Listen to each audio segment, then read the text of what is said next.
I pozdrav ljudi, danas vam pokazujem kako da skinete igru sa pesmu sa YouTube-a na komp. Odete na Google, pričekate malo,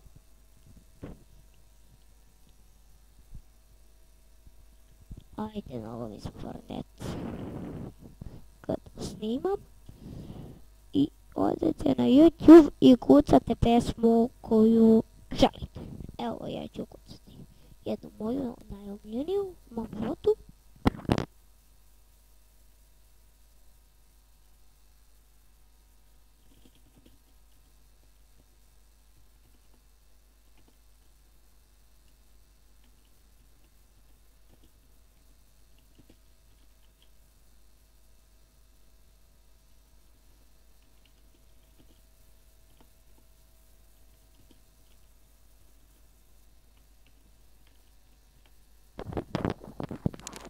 I evo ljudi, i ja ću ovo ovdje, to je moja pesma.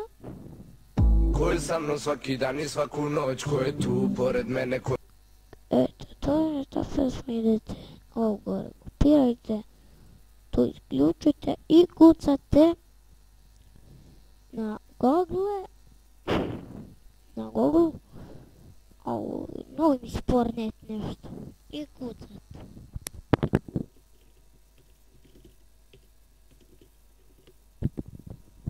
Ukucate YouTube MP3 i idete ovdje, pretvori iz YouTube-a u MP3.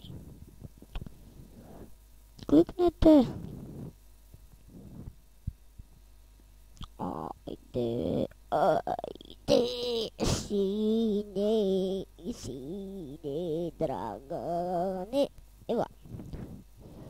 Izbriješite to, napravite novo, i eto.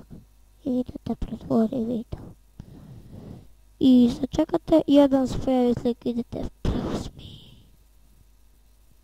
I ja idem za preuzima. Ja ću stopirati dok se mi ne preuzme. I ljudi, skinula se i onda šta da radite? Izbacite ga na desktopče. I pustite pesmu.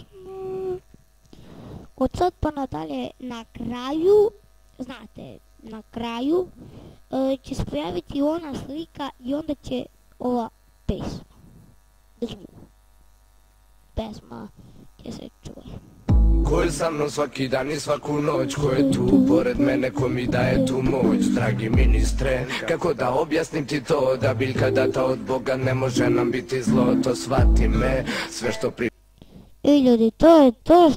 Što se tiče ovog tutoriala, hvala što se gledaju ovaj video, vidimo se uskoro. Ćao! Ministre, kako da objasnim ti to, da biljka data od Boga ne može nam biti zlo.